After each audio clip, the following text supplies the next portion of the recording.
and welcome to The Point. It is Tuesday, July 13th, 2021.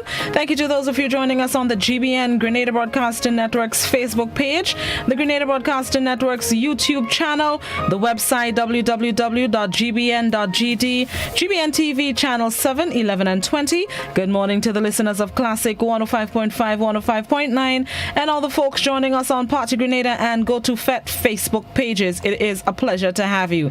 This morning, my guest is in studio with me. She is the Public Relations Officer of the Progress Party, Ms. Rosemarie Rajwant. Good morning, Ms. Rajwant, and welcome to the GBN Classic Studio. Good morning, and thank you for having me on such short notice, too. I'm very happy to be here with you this morning. Happy to have you. So we're going to get right into the discussion. You are the PRO of the Progress Party, but before we get into Progress Party, let's start with the last time we saw you, you were associated with GEM.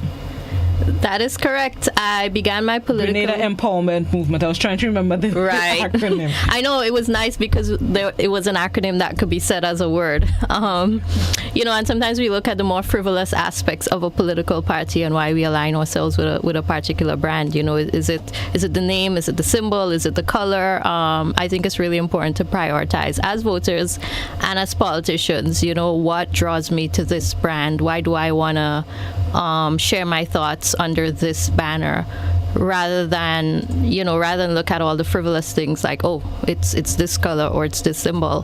What policies does this person represent? Is this person someone of character who would stick to his or her word once elected? So yes, I began my political career in 2017. I was essentially handpicked. I didn't really chat with all of the political leaders at the time and decide, well, this is where I want to be. I did, however, I was aware of NMP's policies, I was aware of NDC's policies, and I was very convinced, as I still am, that Grenada needs something new. Grenada needs a new set of policies because, Blossom, you and I first met in Form 1 at convent, and we would have been able to observe the NMP in government and the NDC in government. And I personally felt that, we can't continue living this way as Grenadian citizens. We need better policies. And so I was very happy to be aligned with a new party, up and coming, rather than join one of the existing main parties and just do things the same old way. And I still am very certain that what we do need is a brand new set of policies for national development. So I am not against supporting either of the two current parties, but the policies that they support do need to change, and they need to change drastically. And more than anything, they need to begin listening to the people, really listening and respectfully listening too, because I think this is the issue we have with the teachers. The teachers feel disrespected. More than the fact that they want money, they want respect, from what I've been hearing from the unions and the teachers themselves. So it's about respecting citizens and not seeing them as people who could be easily beguiled on the eve of elections. I can give you a job 2 months before elections, or I can give you a stove or a fridge or $100, or I can restock your shop. Citizens need to be respected. That is what democracy is about. It is about leaders treating their citizens with respect and not lying to them. As politicians, we need to be honest. Integrity. We went to convent, we listened to Sister Gabrielle, and I mean, these are values that I carry with me throughout life. I didn't get in it to lie. I've had people advising me that, politics is all about lying, and if if you're not gonna lie, you can't make it in politics. I've had these things said to me. So it's kind of amazing the sort of ignorance that exists out there. When you leave the walls of SJC St. George's, Blossom, it's a whole new world, as you may have experienced. I can imagine. Mm-hmm. But I do again believe in doing things differently. Probably showing the older generation of politicians what politics should be, what we demand moving forward as a country. And this is one of the main issues that I want to discuss, the sort of image we present to the world as a country, because our leaders do represent us. The person occupying the highest office of leadership in the land speaks on behalf of the entire country, even those who did not vote for him or her. So, it is a position that demands you to have good character. And you have to carry yourself in a certain way that makes Grenadians proud on the international stage. So we'll talk about that more. Yes. So now that you are part of the Progress Party, tell me how that transition took place. And since election 2018, we haven't been hearing much of the PP. What has been taking place since 2018 to 2021? Great. Thanks for that question, Blossom. It comes back to our philosophy on leadership, what we think MPs and ministers of government should offer the people. You need to have competence in a certain field. And I'll say that I once sat in a meeting of the Sustainable Development Council or Committee. I never really remember what the C is for. But, there was a certain minister or representative of the ministry responsible for environmental issues. And I heard the gentleman talk about the roses in the coral reef. And I was dumbfounded. A rose is a terrestrial plant, and it is unpardonable in such a context. In Grenada, we might be easy on people, but imagine someone like this being at an international forum or even a regional forum for ministers of the environment, and just portraying this level of ignorance.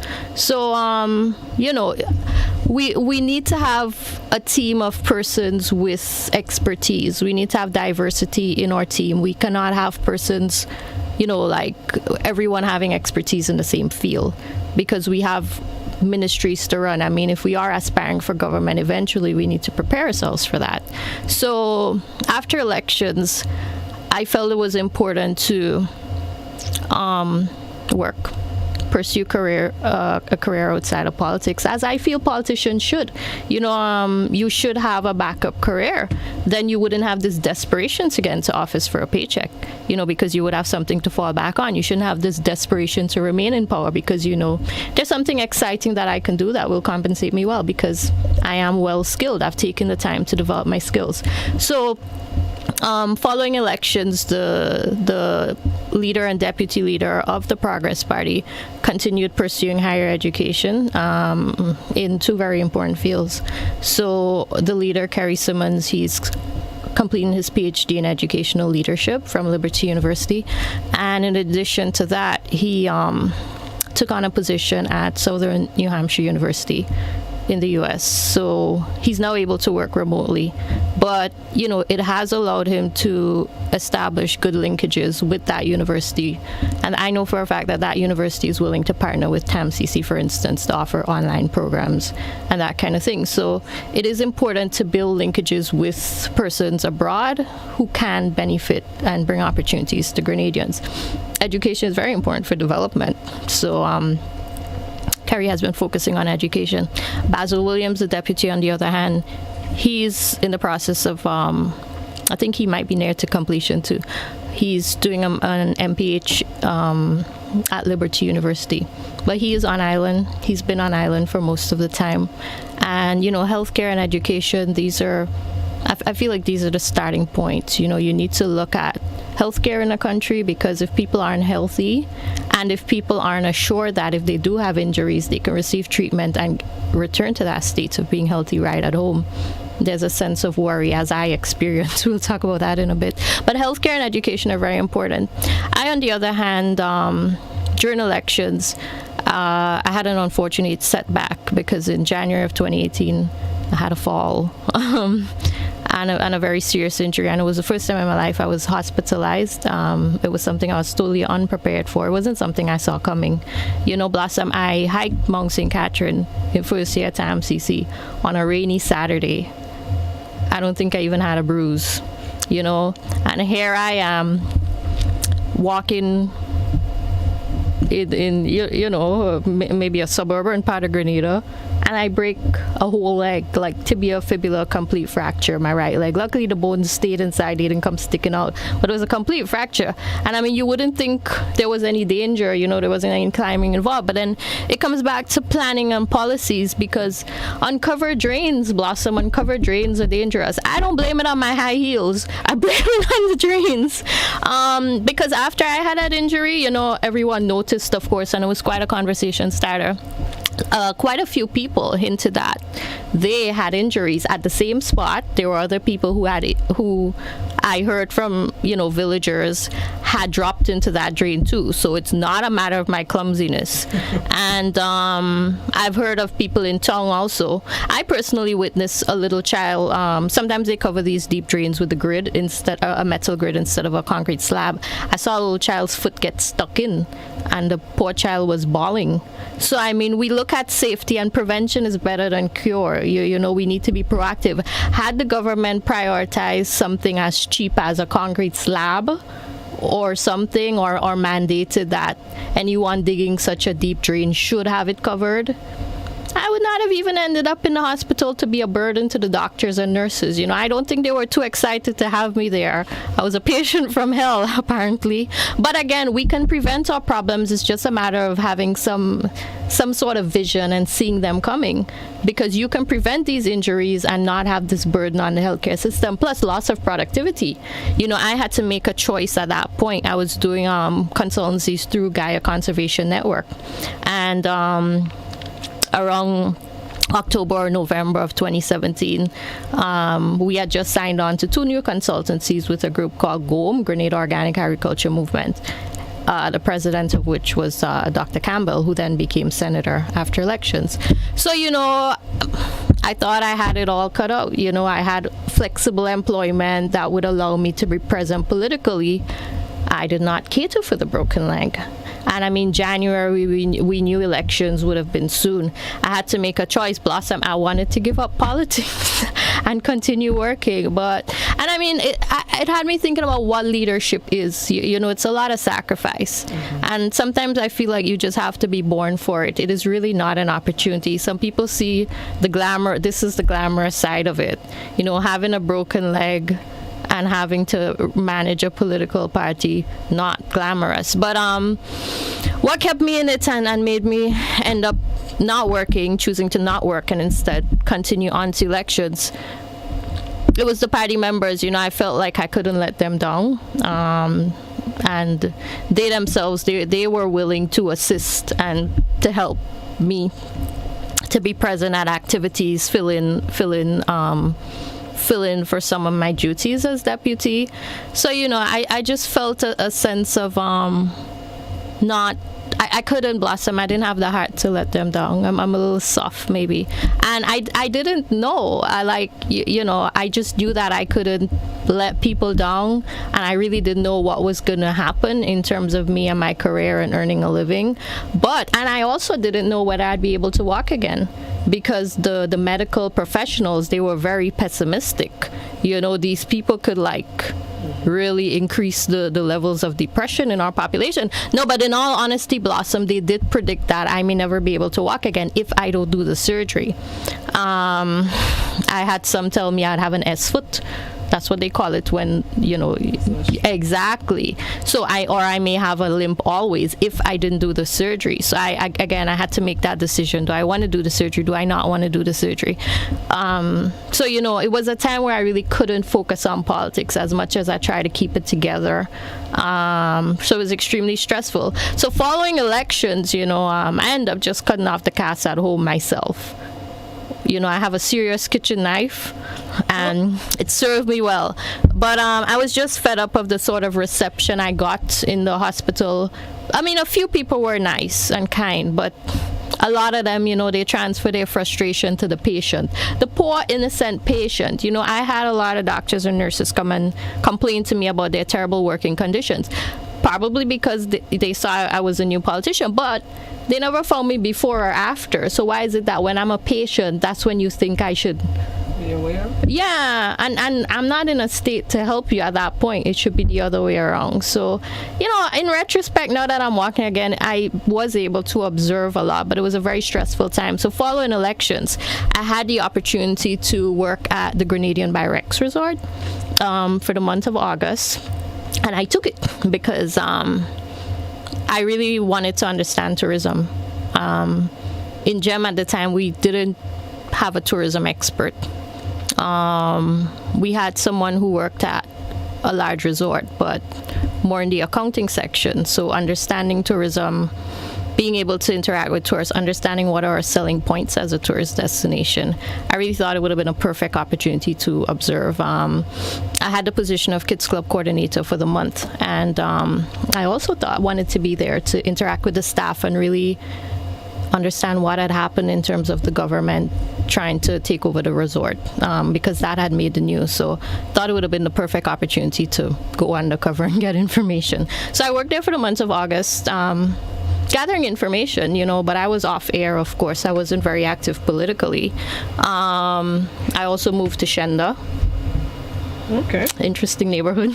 And then in December, I went back to work. By then, the rebranding had occurred to Starfish Grenada Resort. I was able to work at the front desk from January onwards until the resort closed around mid-May 2019. So I was off air. You're very right about that. But I got to be on the ground more. I got to interact with people more because I didn't get to do that on the eve of elections because of my injury. So I mostly the public saw me on TV or heard me on the radio or saw videos being shared. So how were you able to use that experience, know that you're part of the Progress Party and moving forward with the Progress Party? Well, I realized the importance of collaboration and building a team of candidates because there's only so much you can do for Grenada as part of a party with 1, 2, or 3 candidates. There were several of these last elections.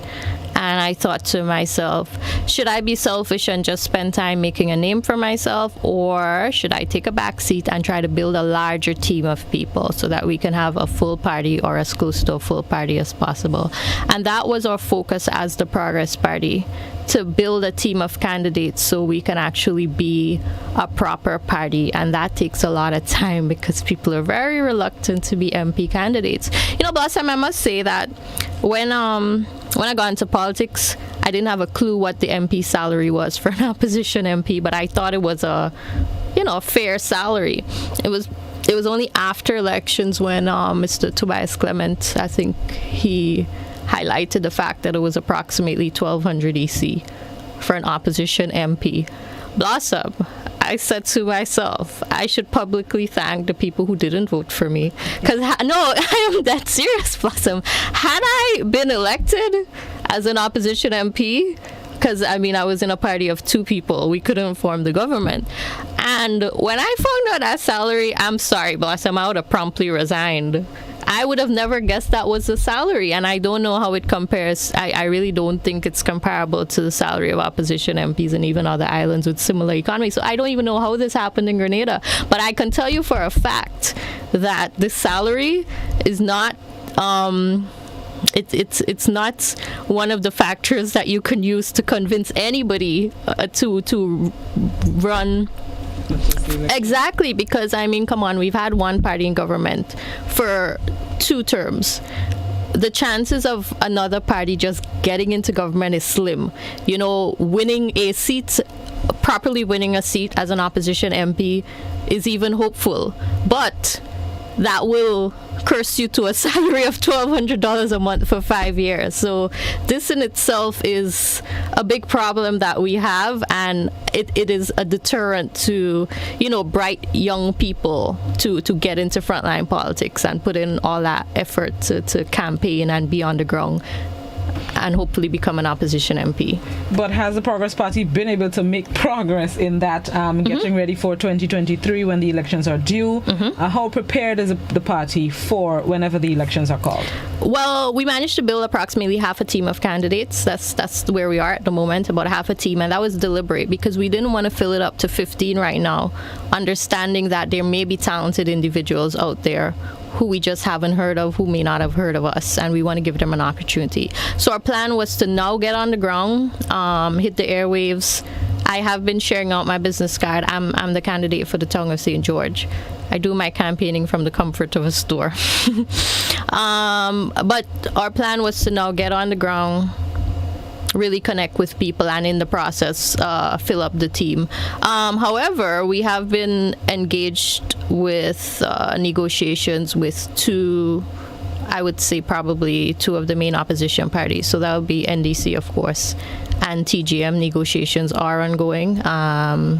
And I am on speaking terms with the GULP leader. We were introduced since last year by a mutual acquaintance, well before GULP hit the airwaves. So we are in friendly terms. Up to yesterday, I messaged him. He said he'd be here in August. We haven't met in person. But so there's a possibility of the Progress Party collaborating or joining forces with another political party? All. We're working on all, Blossom, because the Progress Party is the most collaborative brand I've come across in frontline politics, in terms of no ego, just willing to work with anybody for a common objective. So we are willing to work together with anyone. There's no animosity between us and the government. We are willing to suggest policies. We're not trying to steal anyone's thunder. We're not trying to steal the spotlight. All we really want is to make life better for everyone, including us. You know, we need better standards of living. So in other words, the party is in discussion with the other organizations to form sort of like a coalition. Of course. So it'll be like the New National Party against everybody else kind of thing? That would be good. That would be good. And I hope that, the other party leaders and persons of influence are willing to be that objective where they can put ego aside and focus on what's best for the people. And there wouldn't be any backstabbing attempts to sabotage, because I really feel like in the last elections we had all these little third parties that were competing with each other. And I mean, we cannot afford to go that route again. So again, the Progress Party has not been on the air a lot simply because we have been prioritizing that. I feel like the others haven't, because I do see them promoting their brand independently. But it is what it is. We still have to balance it off, because the beauty of democracy is that, people can form as many parties as possible promoting different ideologies. We have a 50-page manifesto from the last election, and our policies are there for anyone who wishes to assess what does this party stand for in terms of economic development, education, decriminalization of marijuana. It was all there since 2017. So it's just a matter of putting our heads together and sharing ideas on different policies, because we've all had different experiences. For instance, some people, and I mean, this was one of the main issues I wanted to discuss, the impact on the tourism sector right now. Our economy has been badly affected by COVID-19, and we are in a state of as a country, we are looking to rebuild our economy and reopen the doors of the resorts, get the hotel workers back to full employment. I feel like this is one category of workers who have been impacted the most, and they have suffered in silence, and they're eager to go back to work, which brings me to, my primary reason for being here. So recently, our Prime Minister made a rather racist comment in Parliament, which was very alarming to me, and I feel like it went unchecked by many persons who should have called him out for it, and I became aware of it obviously because I saw it on air straight from the walls of Parliament, where he said essentially a white man. I was dead shocked. I was like dumbfounded. I was like, I cannot believe this is happening in Parliament. I thought the session would have come to a halt, and I heard nothing about it. Nobody found it embarrassing to the country in the least. A country that depends on tourism. Blossom, Grenada is not a racist country. Grenadians are not a racist people. We do not judge people based on their ethnicity. Whatever issue the government may have with the gentleman in question, it's their right to pursue it. But why use such a statement in the halls of Parliament? Was this acceptable to the MPs in the room? Was it acceptable to the leaders of other parties? I was shocked, Blossom. I was dead shocked. I said, I cannot believe I'm hearing this. As a, you know, it's like the government has tried to encourage citizens to take the vaccine, to, you know, make visitors feel comfortable returning to Grenada. And yet, the leader of said government, I feel, is frightening away tourists. A lot of our tourists are Caucasian, you know. And again, I worked at Grenadian Byrex, turned Starfish, turned Royalton. I didn't return to work when it officially reopened as Royalton, but I was able to interact with the staff, a lot of the persons who worked there for many, many years. And I know, Blossom, for a fact, a lot of people go to work at the resorts because the compensation is probably higher than a lot of jobs in Grenada. I found it to be better in terms of compensation. And also, you know, the fact that you get meals provided and all that, it was a very good benefits package compared to, you know, I've held quite a few positions. I can't seem to find the right fit, but I was very happy at that resort, you know, and I know that a lot of members of staff are very happy, and the reason why they're happy too is because of the tips they receive, you know, not just their salaries. So a lot of these people, you know, the guests treat them well, and they feel like they're treated well by the guests because they're tipped well, and a lot of them go to work for the tips, and the tips aren't always monetary, you know, sometimes it's in kind. I received 2 dresses, you know. So I'm just saying I have observed there is a very lovely relationship between the tourists and the persons who serve them on island. You know, the staff of all the hotels, the taxi drivers, the tour operators, you know. And I speak as, you know, a member of the hospitality industry, having worked for a couple months there. We're happy to welcome people, show them what Grenada has to offer, you know, the weather, everything.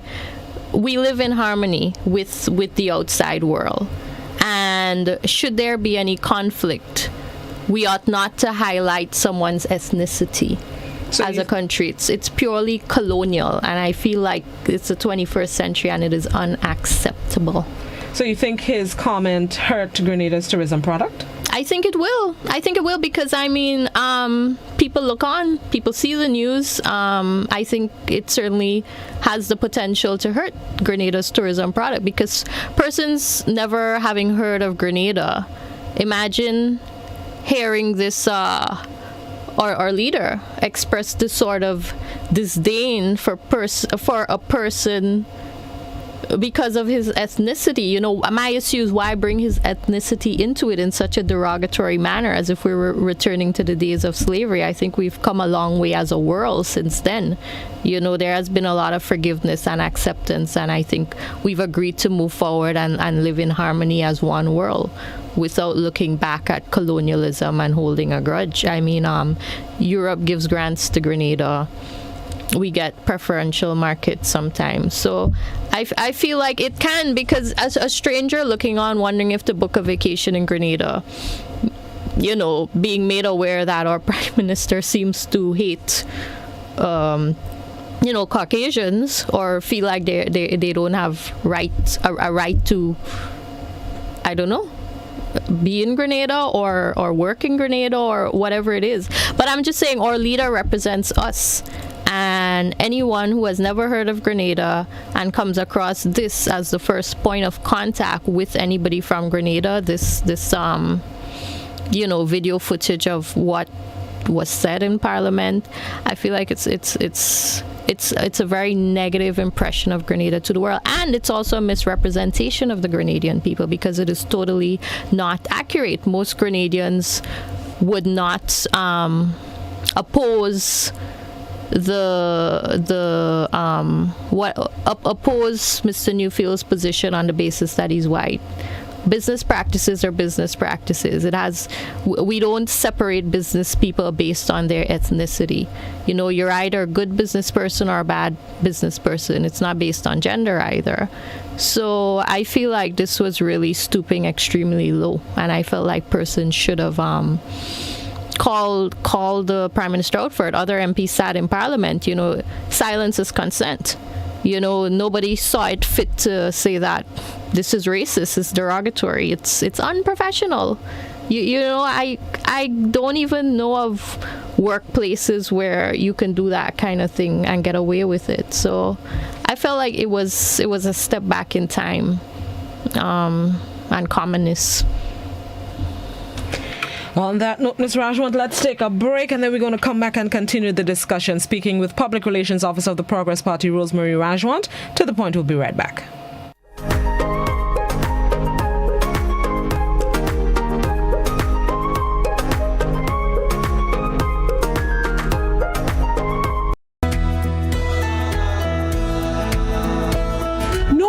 That's not how you cross the pedestrian crossing. Really? One day I just woke up and I saw pedestrian crosswalks on the road.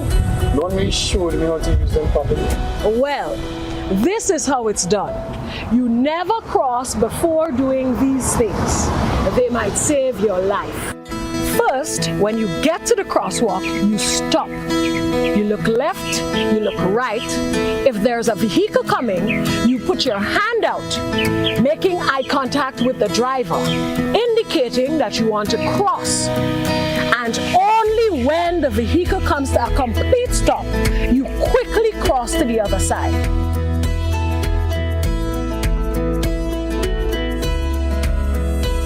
Stop, look, hand out, eye contact. Wait for pedestrian to cross to the other side, then you happily continue on your journey. This message is brought to you by this group of insurance companies, the Traffic Advisory Body, and the Traffic Department. 5 things you need to know about self-isolation. Stay home. If you are told to self-isolate, it means staying at home, not going to work, school, or other public places, and you should not have any visitors. Separate yourself. If you live with others, then you need to stay in a well-ventilated bedroom with the doors shut. If you have to share a bathroom, then use it after everyone else. Don't share towels and toiletries, as this may put others at risk. Call ahead. If you develop symptoms such as a fever or cough, then seek advice first by calling the Ministry of Health's hotline at 538-4787 or 458-4787. Please do not show up at a medical center or hospital, as this may put others at risk. Take care with waste. If you test positive, your waste should be double bagged and disposed of separately. Create a buddy system. If you live on your own, you can plan with friends and family to check in with each other and run essential errands if one becomes sick. Once sick, they should leave groceries on the doorstep. Why it's important. COVID-19 causes a mild illness for 4 out of 5 persons. Self-isolating will help protect the older generation and those who may have underlying health.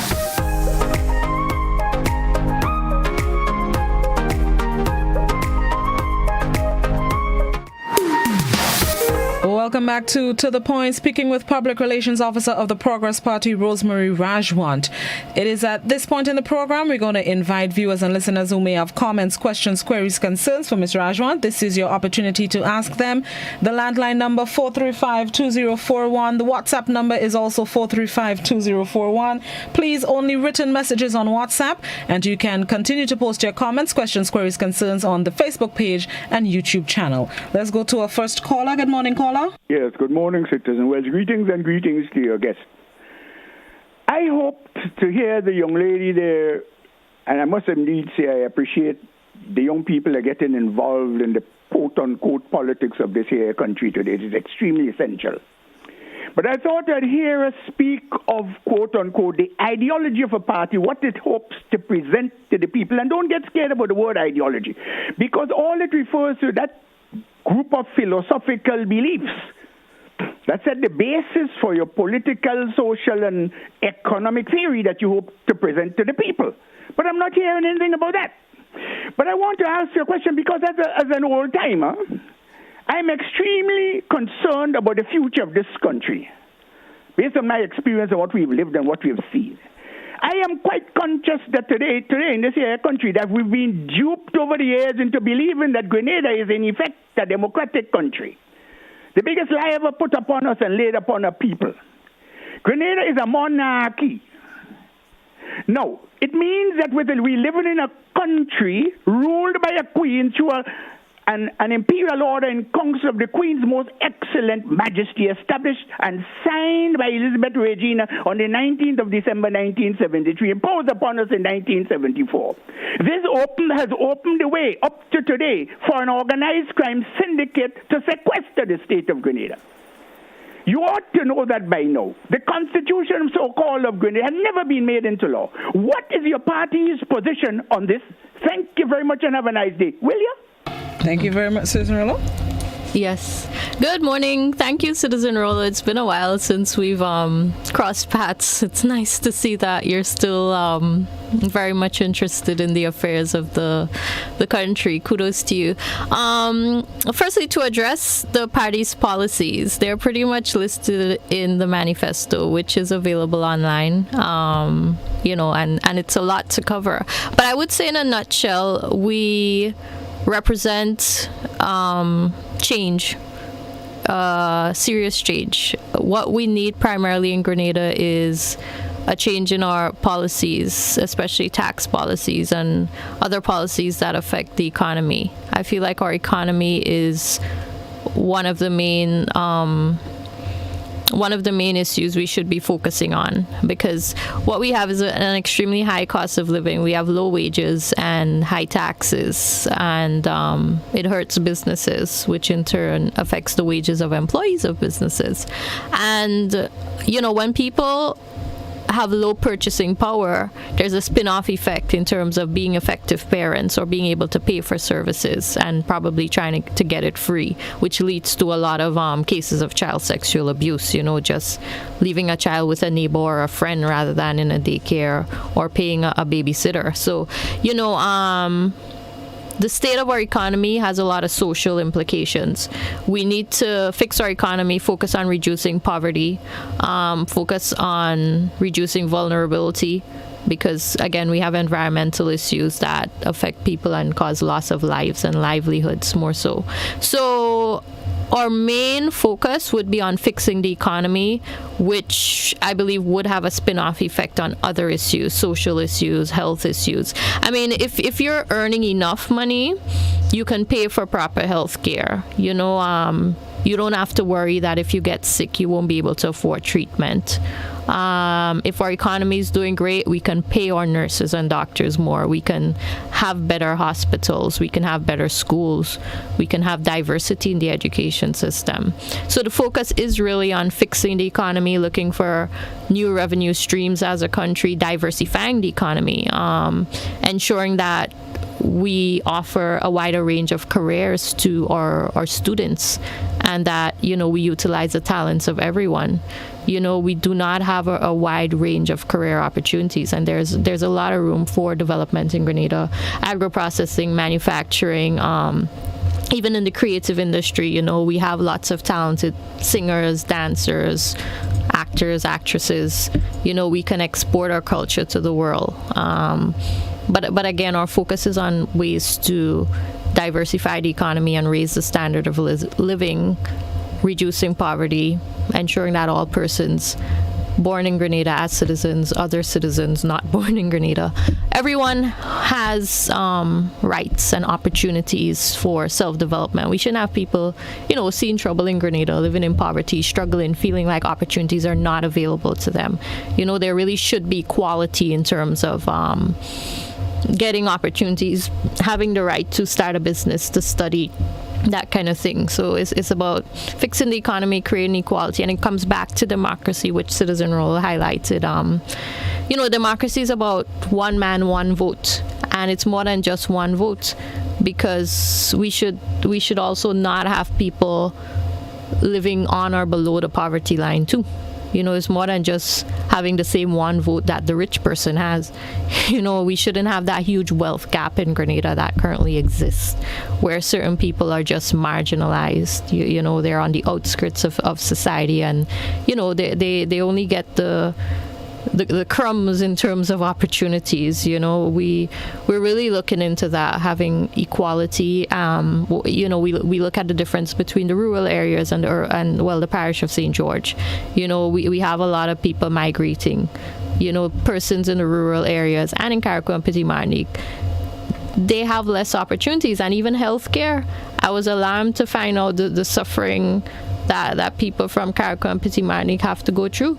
Imagine passing over sea to come to Grenada to go to this general hospital. I was tortured at the general hospital. But imagine this is like the best healthcare available, to the point where persons have to be transported aboard the Osprey to come and get this. I mean, we really need to do better for our people and for all our people, not a select few of our people.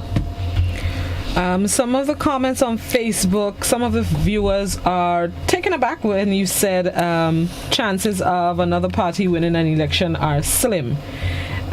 Somebody says, I don't agree with the statement. It will be challenging, but can be done. I agree with his or her statement that it can be done. But I'm saying, in terms of history, looking at the fact that we've had one party in government for the last two elections, I would say, how do we know that the chances of winning another party winning are not slim? I'm basing my opinion on the fact that another party wasn't even able to win a seat in 2 elections successively. That's what my opinion is being based on, and I'm sure lots of the experts, the political analysts, may say the same thing. And this is just opinion. Time will tell. I'm not gonna bet on it or declare myself to be some kind of political psychic. But I would say that, based on the fact that for 2 elections straight, no party was able to win a seat, I think we need to be very aware of what we're up against as a country, and not be relaxed and say, oh yeah, we're gonna win, because I'm saying, how do you know? You weren't able to win last time, or I wasn't able to win, Blossom. I'm speaking on behalf of myself too. I really was not able to win, and I'm saying I may not be able to win again. I'm very realistic about that. I'd rather put myself way at the starting point or behind the starting line and work hard knowing that I won't be able to win, rather than be in that place of state of complacency, thinking, oh, of course I'm going to win the next election, because why wouldn't I? So it's about being realistic and being willing to work hard to really put in the effort to win the hearts of people to get there, and not assuming that you are going to win. It's about your perspective approaching the polls. Back to the phone lines. Good morning, caller. Good morning. Morning. Yes, I'm calling to confirm something that the young lady just said, that it would be difficult for someone else to win another election in Grenada. A lot of people don't understand that the system has become so dictative, and people have so much fear that even people who are against the party voting for the party. And I say that to mean that if you look at the ministries, how they operate, everything runs through the party office. Every job you have to get in Grenada now has to go through the party office to get the okay. So everything is in the hands of the political directorate. So they keep you hungry for 4 years, and in the final analysis they feed you, and they tell you, if you don't vote for us, you won't get enough food again. It may sound stupid the way I say, but that is in reality how it is. If you check what happening to workers these days, the government has no interest in the working population of this country. They're more concentrating on the people who don't working. They make effort to go out and pay subsidy to these people. Because of COVID, they just go out and pay it in the village. They do all these kind of things. But the people who are working hard in the ministries and so forth, just to give them recognition. Thank you. They're not doing it. So if you realize what's happening in the country, when the lady says it is hard, I understand her point of view, that it is hard. I mean, it is inevitable that we should change that government. Okay. There is no question about it. Thank you. The mindset of our people has to be attacked, has to be educated, bring us back to the time. I don't care what people say of the revolution when people was educated. That's the only time in my whole life in Grenada education was exposed to every one of us. Thank you very much. Right. Interesting points made by the caller. I'd like to comment on one issue where he mentioned people who are against the party. Moving forward as a generation, Blossom, we do not want partisan politics. Political parties are not cults with loyal followers moving forward. I don't think this is what our generation wants and what our generation wants to pass on to the next generation. So I am not against a party. Let's correct that. The Progress Party is not against a party. It's not about ego. I mean, we're called the Progress Party and we have a symbol because it's required in order to be an MP candidate. Put your name on the ballot paper. You must be represented by a symbol and a party name, or maybe just a symbol. I don't know. But it's just the way we do things. There's also a new way of doing things, where, we have this continuous state. There's a blueprint for a new world order and a new system of doing things rather than going to the polls every 4 or 5 years. But I'm just saying this is the current state of our democracy where we go to the polls every 5 years or less, and we're required to have a name and symbol. I respect every person who calls him or herself politician, just because I know the bulk of the population wouldn't even dare step over into frontline politics. So that in itself is a formidable feat. And I probably didn't know this in 2017, where I felt like every other person like me would want to get into frontline politics and would jump at the opportunity. And, over the years, I've realized, wow, a lot of people really don't see it as an opportunity and just simply aren't interested. But we do not have these divisions among parties. The Progress Party has a very open door policy where our members, we don't ask them to pledge loyalty. If at any point they feel that their beliefs are more in alignment with another party, they're free to go with no consequences and come back with no consequences. So it's really a new way of doing things. There are certain policies of the NMP that I don't really disagree with. There are certain policies of the NDC. So it's not about being against a party. It's about looking at policies, agreeing with some, disagreeing with some, but what's most important is that we're willing to really analyze policies and see whether or not they're really beneficial to Grenada. It's not about hating a party or not wanting anything to do with a party. Partisan politics, it's about time that we let it go as a people. A WhatsApp question. Somebody on WhatsApp says, Carriacou and PT Martinique has been represented by Kintra Mathurin Stewart, but the people there feel that they are not properly represented by her and are calling for local government. Mm-hmm. What are your views on local government for the people instead of people who are not living on the island making decisions for Carriacouians and know nothing about the Sister Isles? Mm-hmm. And also, what are your views on the moving of the Hillsborough port, which is causing a domino effect on the community and businesses, also costly for the people coming from PT Martinique? So local government and the moving of Hillsborough Port. Okay. I believe that the people of Carriacou and Petit Martinique firstly deserve a voice. I feel like they haven't been given enough of a voice. So it's important that if they're saying we want local government, it's their choice. I wouldn't decide for them. I think we should take a poll, like have a referendum for just the people, the residents of Carriacou and Petit Martinique. And again, our leader is from Carriacou. I mean, that's where he grew up. He attended Hillsborough Secondary. So, I mean, as a party, I think we really are in a good space to really represent and listen to the interests of the people. I've listened to his experiences growing up in Carriacou, his perspective as a resident of Carriacou. When he is here, he spends a lot of time in Carriacou with the people, observing, and I do get his perspective on things in Carriacou and Petit Martinique, which is why I know what I know. I've also crossed paths with persons, in the workplace from Carriacou and Petit Martinique, and I do believe that these people need a voice. So, if they're saying this is what we want, local government, it's their choice, and they should be allowed to have local government. It's not our decision as persons living on the mainland, as they call it, to decide if they have local government or not. They're not second-class citizens. So, if this is what they want, I know that there's a really good relationship between residents of Carriacou and the Grenadine Islands. And, if they want to govern their own affairs, they should. If they want their tax dollars to stay in Carriacou and Petit Martinique and decide how it's spent, they should. They shouldn't be at the mercy of the mainland.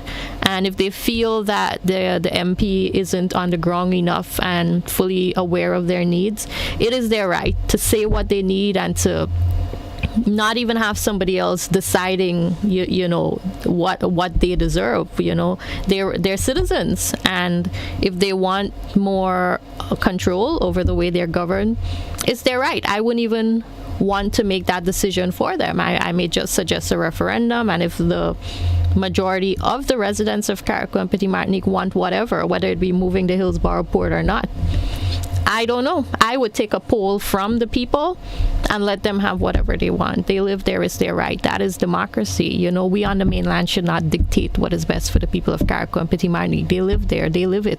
The moving of the Hillsborough Port wouldn't affect me as much as it affects them. So, whatever the majority of the people there want, if it was up to me, they'd have it on that basis, just whatever they want. Let me quickly get to a Facebook question. Somebody is asking, there has been a movement for change with young activists with pockets of meetings across the country who don't want to see another NNP administration.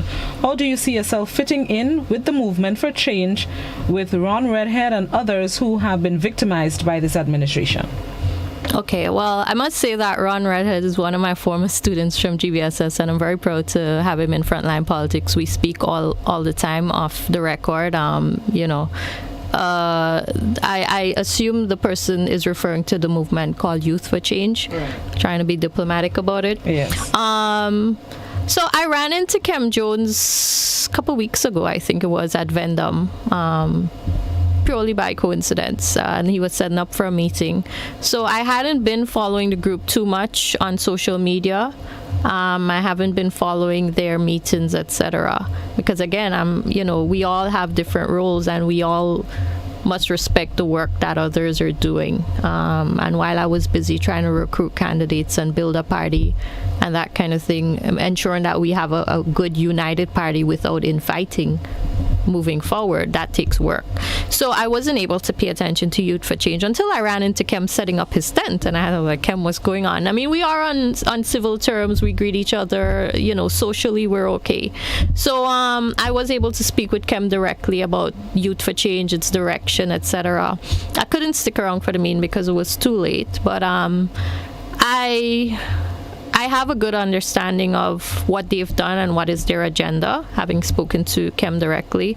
The other members, because he did tell me who's involved, I know most of them, probably. So you think you'll be able to fit in with what they're doing? Oh, definitely.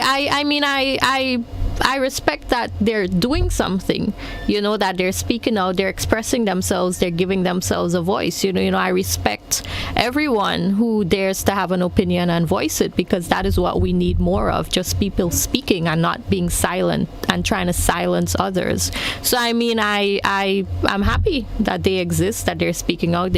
Some of them I know well personally, and while we agree that we have different roles in society, there is communication, and we'll collaborate if need arises. I would have stayed for that meeting, except that it was too late and I had to get back home, and I was busy with other things. I had I had an issue with the Central Police Station, that lasted for a while, and I'm waiting for CRD to attend to it, and I really do want to see how they will discipline the officers, but they're really trying to avoid having to discipline the officers, and I am waiting on a response from Mr. Kerwin. I can show you emails that I've sent to Mr. Kerwin asking him what has he done to discipline these officers, and Mr. Kerwin is ignoring me, Blossom. I'm not getting a response from CRD. I think they want me to believe that it's their business to do whatever they want, and I shouldn't question how they're going to go about their duties. But I honestly believe they're not performing their duties in terms of correcting unprofessionalism within the police force, and I am living proof of that. We'll get to that issue another time because we need to end the program here. And I know we have to talk as well about the sex offenders bill. But of course, as the time progresses, you'll be back onto the point and we'll discuss these matters later. 30 seconds, final thoughts as we close? Final thoughts, I'd like to say that Grenadians should be hopeful. I mean, I know we've suffered through the pandemic. I think we should be very grateful that, loss of life was minimal, extremely minimal. The majority of persons who tested positive recovered. And I know that we've taken an economic hit. I know that a lot of people are suffering financially, which is why I'm calling out the government for making reckless statements that could have economic implications and further affect the livelihoods of Grenadians. We have to try to earn our money as a country and not live off of loans and pass on this debt burden to the next generation. I feel like it's actually sinful the way we treat the next generation, passing on the debt burden, having a very perpetrator-friendly approach to child sexual abuse. We need to do better as a generation and not sacrifice the children and have them pay for our mistakes as adults. But I think, we should be hopeful. A lot of us have started speaking out and a lot of us should speak out. I encourage people to get involved, do something, share your opinion. Don't sit back and give up and feel like I have no voice. I may as well be dead. Own your citizenship, let's work on democracy. Don't wait for somebody to give you a voice. Speak out. It's your voice. God gave you a voice. Don't say that this politician took my voice away or took my rights away. Take it back. It's yours. Don't wait for somebody to tell you what you deserve as a citizen. I think we all know who we are and what we want. So, you define yourselves as citizens and take back your rights and speak out and don't give up and feel like there's no hope and nothing will ever change. Thank you very much, Ms. Rajwant. Appreciate it. Good luck with the Progress Party, and we look forward to hearing more plans of the party. Where the manifesto is available on our website? Yes, the last I checked, it's on the Caribbean Elections website. It's a PDF document. We are in the process of looking through it again and tweaking it a bit. And of course having input from the members of our party. So for the greater part, it's being reworked, but it wouldn't change significantly. So again, our policies are stated there in 50 pages.